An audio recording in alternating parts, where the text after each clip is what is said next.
Previously on And You Thought It Was Safe. It's over! Time to get shit-faced! And now, the conclusion.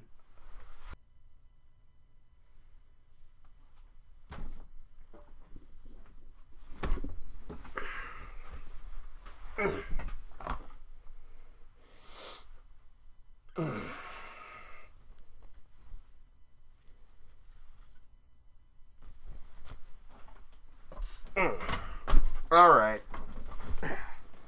Fine. What was I doing? Reviewing Deadpool. Deadpool? Man, fuck Deadpool and everybody associated with it.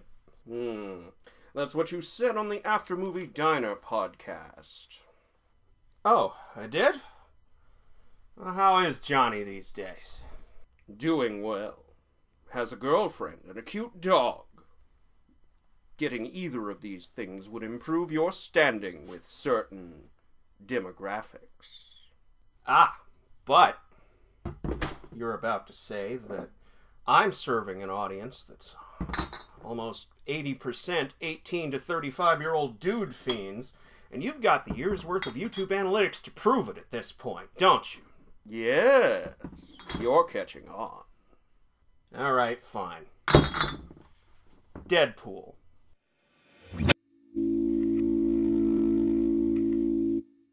The Deadpool is the fifth and final film to star Clint Eastwood as Inspector Dirty Harry Callahan, SFPD. Released in 1988, it's as much a self-conscious product of the late 80s as any of the high-numbered Friday the 13th or Nightmare on Elm Street films. Movies it explicitly satirizes. Well received in its own time, it's since dropped off most people's radars, to the point where, in my particular nerdy circles, it's most well known as the film that so pissed off already famous comic book writer Frank Miller that he immediately went home and started cranking out the first Sin City story, The Yellow Bastard. And that would, of course, be the reason why little Nancy's last name is Callahan. Sometimes it seems like the entire middle period of Frank Miller's career consisted of him getting pissed off at movies and going, shit, I could do better than that. See also 300 and its spiritual source material, 1962's The 300 Spartans. Or don't. No, don't. Alright, fine. Deadpool is also an X-Men villain created by Rob Liefeld, and is therefore fruit of one of the most poisonous trees in all of modern comic books. Liefeld and writer Fabian Nicienza came up with Deadpool in 1990 or 91, when they needed an antagonist for their X-Men spin-off title, New Mutants. I don't often reference epic rap battles of history. Most of their shit is whack, yo. But they really nailed original recipe Deadpool in their episode that pitted him off against Boba Fett. Combining Spider-Man's leotard with Wolverine's powers and Deathstroke's weapons of choice, and thank you, Arrow TV show, for telling everybody who Deathstroke is, so I don't have to explain him to people. Deadpool spent about 10 years being little more than a stock mercenary and a walking, talking list of a few of Rob Liefeld's favorite things. Honestly, all he's missing are the shoulder pads, and his old nemesis Cable already had those covered. We'll all have plenty of time to discuss Cable if his solo film ever gets off the ground. And meanwhile, in this wacky parallel dimension, we got a Deadpool solo film first. That's because, as the 90s wound down to their oh-so-depressing end, and almost everybody stopped paying attention, actually good writers, like Joe Kelly, Christopher Priest, and Gail Simone, transformed Deadpool into something more. Over the course of about 5 years, and dozens, if not hundreds of pages, they turned Deadpool from a walking punchline into a self-referential parody of the very comic book conventions that spawned him. Almost alone in all the Marvel universe, Deadpool is aware of his existence as a comic book character. He frequently breaks the fourth wall, and self-consciously plays to us, the audience. And since he's always been a madman maniac, most of the serious heroes and villains of his home dimension just kinda take it in stride. In a world of comedic deadwood, the Banana Man is king. It was well past time for the Merc with the Mouth to get his own movie, though having him join the mainline Marvel universe is impossible. His status as an X-Men villain means that he falls within the blanket X deal Marvel cut with 20th Century Fox back in the late 90s. And we already saw the results of treating Deadpool like any other X-villain in 2009's X-Men Origins: Wolverine. You remember, the worst X-Men movie? The one that leaked online before the special effects were done that made everyone go, Jesus Christ, this movie sucks. And Fox said, that's not fair, the special effects aren't done. Then it hit theaters and somehow managed to suck even more. On top of everything else, Deadpool fans were driven to arms by their favorite character's literal mutilation during X-Mau's third act.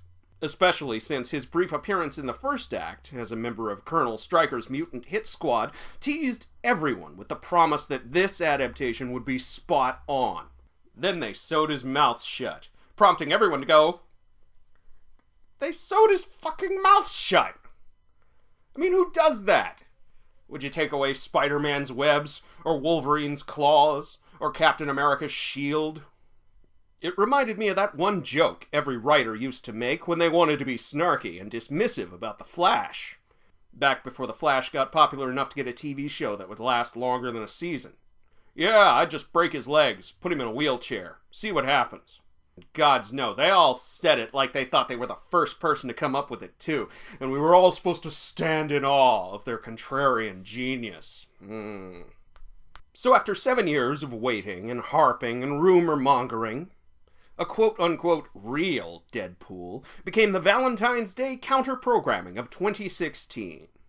A film charged with the dual roles of satisfying Deadpool's core fanbase and introducing Deadpool to an oh-so-lucrative, wider audience of comic book illiterates. Does it succeed? Kinda, yeah.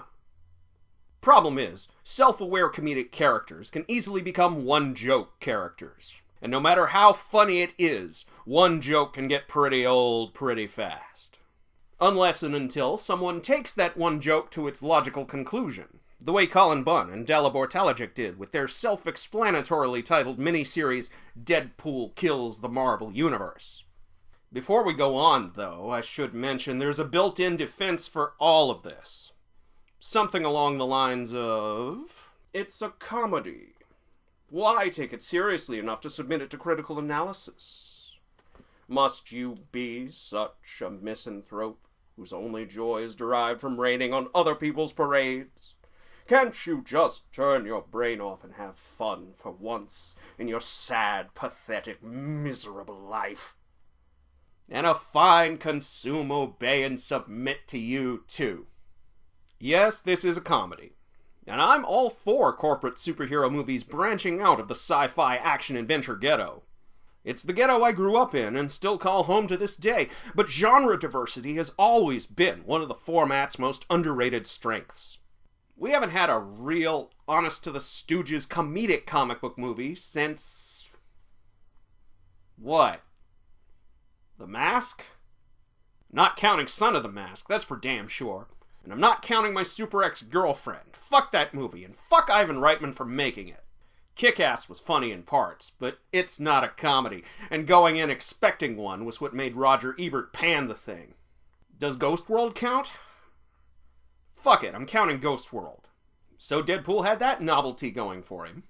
And since this movie only cost $58 million, that is, $150 million less than all of the previous X films, and $62 million less than both Wolverine's 2013 solo outing and Fant 4-Stick, one can reasonably expect that it might take a few more chances with the material than its more expensive counterparts.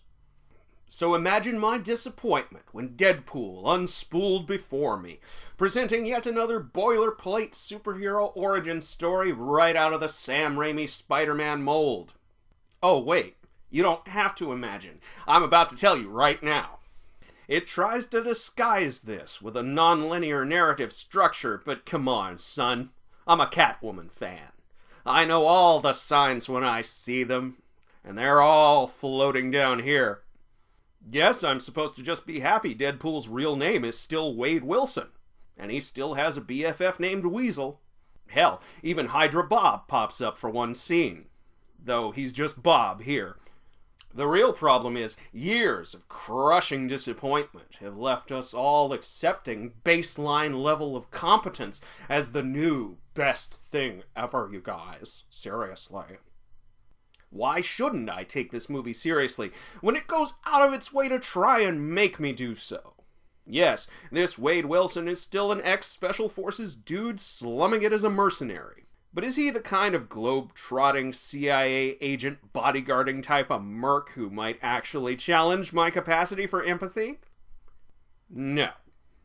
That might have required them to film in Malta and have a scene where Wade sells guns to one of the various flavors of Al-Qaeda that's running around Syria. That would both increase the budget and paint our protagonist as the villain he still really is, no matter how charmingly irreverent he's become. Instead, this Wade's a merc who works what seem to be exclusively local, small-time jobs out of Weasel's Dive Bar in generic, unnamed comic book city number 11579. We're not Vancouver, British Columbia, we swear. Look, we even added extra buildings into the background. Wherein he meets the love of his life, Vanessa. A character who bears about as much resemblance to her comic book counterpart as tertiary supporting character Negasonic Teenage Warhead. Side note, you have a character explicitly named after a rock song, and you don't do a single Monster Magnet joke? That's a recipe for disappointment right there. Then again, the main villain of this piece names himself Ajax, and they don't do a single sheep-killing joke either. Though he does get impaled with swords on several occasions, so points for that. Anyway, Vanessa, not Copycat so far, just Vanessa, is an escort who begins a whirlwind romance with our anti-hero that's first presented to us as a montage. Oh, joy. At least that's more than old Hal Jordan got in his movie, right? They are cute together, and they complement each other so well, Wade even jokes about how he could have made her with a computer, like the protagonists of Weird Science. And yet, in a movie so bloody postmodern its protagonist wipes crap off the camera lens in the first 5 minutes. This star-crossed romance is the one thing we're meant to take 110% seriously. Olivia Munn was originally up for this role, but wound up turning it down because she did not want to play, quote, the girlfriend, unquote. Which, of course, forced Marina Baccarin to go out of her way to say, oh no, Vanessa's not just the girlfriend. She's feisty, and not superficial, and a, God help us, strong, independent woman. Definitely not just a damsel in distress, even though she winds up as bait for a death trap in the third act, like almost every single one of Batman's girlfriends. Except for the ones that stab him in the ribs. We're also meant to take the plight of Wade Wilson seriously. Less seriously than the power of love, which is literally the first thing our protagonist talks about with another character. But still. As this version of his origin story tells it, Wade's a fun-loving goofball with a heart of gold who just so happens to kill/intimidate people for money. He meets the girl of his dreams, and all is sunshine and roses and pegging, until he passes out on the night he proposes to her from what's revealed to be terminal and widespread cancer. With hope for the future draining, Wade takes a long shot on a creepy dude he met at the bar, who gave him a black card with a generic phone number on it, and all kinds of pie-in-the-sky promises. And because Wade's such a narcissistic prick, he can't even recognize true love when it's readying up to go through chemo with him. He walks out on Vanessa in the middle of the night to go join the circus of mad science. The first time I saw this, I thought back to the first episode of the AYTIWS X-Men cartoon series from the 90s, where Rogue asks Beast, where do mutants come from? And he very much does not say, warehouses, redecorated by legendary interior designer Joseph Mengele and the men of Unit 731. There, British villains and their side chicks inject people with weird serums and torture them until something happens or they die. Said British villain being Ajax, whose real name is Francis, because of course it is. Francis, presumably thanks to his own mad science, has Darkman's immunity to pain and occasional super strength. But that doesn't pay the bills. The manufacture and sale of humanoid weapons is where all the fat cash is in this and most other comic book universes. So here we enter the torture porn section of Deadpool's origin story. But since this movie saves its R for its action scenes, the torture porn's not nearly torturous enough. Jigsaw would have all these pikers begging to mutate in under 5 minutes, including all of the rank amateurs in charge. The highest high-tech torture device at Francis's disposal seems to be his evil hyperbolic chamber, which will, of course, return for the aforementioned Vanessa-baited third-act death trap. And hey, fair's fair, it works, permanently marring Wade's Ryan Reynolds-esque good looks, while gifting him with the healing factor and super kinesthesia that will keep him trucking from here on out. So let's see. A protagonist contrives a way to blow up the evil lab that gifted him with his superpowers, only to emerge defiantly alive from its ashes after his creators leave him for dead. The only verdict is vengeance, a vendetta, held as a votive, not in vain, for the value and veracity of such shall one day vindicate the vigilant and the virtuous. Especially since Wade's too shook to go back to the woman he abandoned, for fear she'll run away from his new ugly mug screaming. The fact that she doesn't is what everyone meant when they say, oh no, she's not superficial. But let's compare contrast for a second. This is Darkman's ugly mug from 1990. And this is Seth Brundle's ugly mug from the end of David Cronenberg's Fly remake, made 4 years prior. These are faces to run from screaming. The horror of them made all the more horrifying by the fact that we know what Liam Neeson and Jeff Goldblum look like without their makeup, and spend a decent chunk of their movies staring at their faces. Don't even make me mention Harvey Dent. He got CGI assistance. My go-to examples were both 100% practical latex and paint jobs, as Deadpool's face is here. And I can't help noticing a definite decline in lead actors' willingness to let the makeup department fuck with their good looks. Regardless, hopefully by now you can see why this movie went for a non-linear structure, cutting up and inserting bits of its opening action scene throughout the first hour. Otherwise, it would reveal itself to be the big-budget Crow sequel we never got after City of Angels. The Darkman remake we deserve as punishment for our sins. A straight-up superhero origin revenge movie that could have emerged out of the 90s, when its self-aware protagonist's satirical commentary on his own genre might still have smelled new instead of 20-year-old fish. Nowadays, this oh-so-new and hot take on the superhero genre and its cliches is standard anti-hero boilerplate. I may be super, his voiceover says, but I'm no hero. And what the fuck ever, Wade? I'm about to watch you save your girlfriend from your arch-nemesis with a massive climactic battle in a scenic, but decorously abandoned locale. Good thing I get all hot and bothered when you lie to me.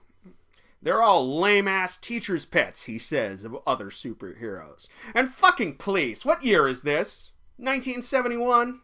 I did just see Gwen Stacy die again, so, hell, maybe. Last I checked, a certain incredibly popular mutant whose name rhymes with Pulverine still solves 90% of his problems by stabbing fools, to the acclaim of his fans and anti-fans alike. And we've already discussed the dubious moral standing of every single one of the Avengers. At least Jessica Jones just snaps motherfuckers' necks and then washes her hands. With whiskey. Hell, these days a superhero's fanbase counts themselves lucky if the villains kill each other before their hero can get around to it. A truly satirical anti-hero might make at least one joke about how they only started breaking the fourth wall to differentiate themselves from the armies of bloodthirsty gun-toters on every side of them, with more spawning in every year. The Dark Age never ended, folks. We're still in it. It just got darker.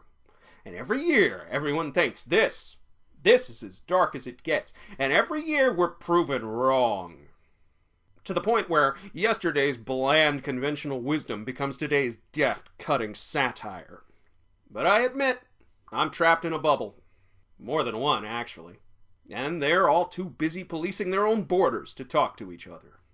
Not that inter-community dialogue would actually help shit, they barely speak the same language. To one side of me, I've got the Merry Marvel Marching Society, who'd like nothing more than for all of Fox's superhero movies to fail hard and fail often. That way, the X-Men can rejoin the mainline Disney-owned universe, and maybe probably definitely fight/team up with the Avengers, like Spider-Man's already done. No capitalism like monopoly capitalism, am I right? It's not like that's almost completely destroyed the comic book industry on several occasions, no. Then there are Deadpool's fans, an eclectic and generally quite fun bunch when they aren't sniping me from across the map in an online shooter game. They got burned harder than anyone this side of Green Lantern's fan base. And they're just happy to get something that explains itself to Group 3, the complete comic book illiterates. And since Deadpool's fans are probably already sharpening their digital knives and searching for my PSN ID, I better wrap this up on a high note. But just so you know, I'll be in Battlefield 1 for the foreseeable future. I'll be the guy sneaking up behind you and knifing you in the neck, so watch for my sweet-ass Godzilla emblem. Believe it or not, I didn't write the previous 3,000 words just to be some contrarian asshole. I take no more joy in making common cause with Richard fucking Roper than you do. But when he's right, he's right. Reynolds is fun, and even occasionally funny. Especially when he's playing off Brianna Hildebrand. Bakarin does a whole lot with not that much. Though Leslie Uggams gets the MVP award for the thankless role of Blind Al. And I would be remiss if I didn't tip my hat to director Tim Miller. You can tell he's been a special effects artist for forever, just from the amount of stuff he manages to put on screen with 2/3 to 1/4 of the budget his colleagues usually have to play with. The movie's title sequence is one of its highest high points for this very reason. A backhanded compliment, if ever there was one. Still a compliment, though. It tells you everything you need to know about this film, and everything this film should have been. As Juice Newton's Angel in the Morning screams away at us, the camera takes us on a slow, panning, spinning tour of a car accident in progress, packed with in-jokes and overlaid with credits that contain pretty much all of my criticisms in a blanket attempt to short-circuit them by winking at me. It could pass for a comic book panel from any number of the more detail-oriented artists, i.e. pretty much anybody who isn't Rob Liefeld. It's the clearest way a filmmaking team's found to say we're on a mission to bring one of your favorite comic books to life, since Watchmen started putting out promotional photos. And I thank the gods of Asgard this was met with much more enthusiasm than that. It could have been a 4 out of 5 with only a slight upgrade to its satirical cojones. But at the end of the day, it's just a 3. It's a pretty high 3, which is, frankly, more than I ever expected out of Deadpool. But God's help us, is it ever pretentious? A word I hate, because it's become a catch-all term for anything the speaker doesn't like. But as usual, I'm using it in its dictionary definition sense. Deadpool pretends to be a satire of the very type of film it winds up being, with absolutely none of the self-awareness it displays in its first 2 acts. And I shouldn't be surprised, because this is the type of pretension that people actually like. Pretense is a vital part of modern society.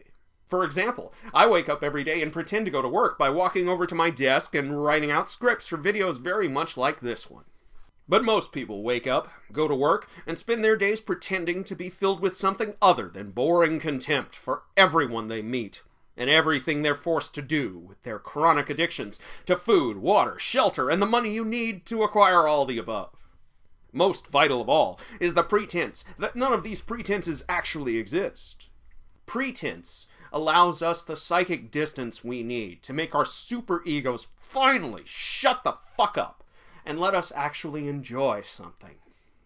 Especially things that we'd crucify in a heartbeat if we thought that anyone we cared about was actually watching. Hence, Deadpool. Shit. Hence everything. Are you done? And are you finally ready to do what you promised the people you would do, oh so many years ago? Yes. Next time, after sorrow and much toil, we will finally be examining the Superman films of director Zack Snyder.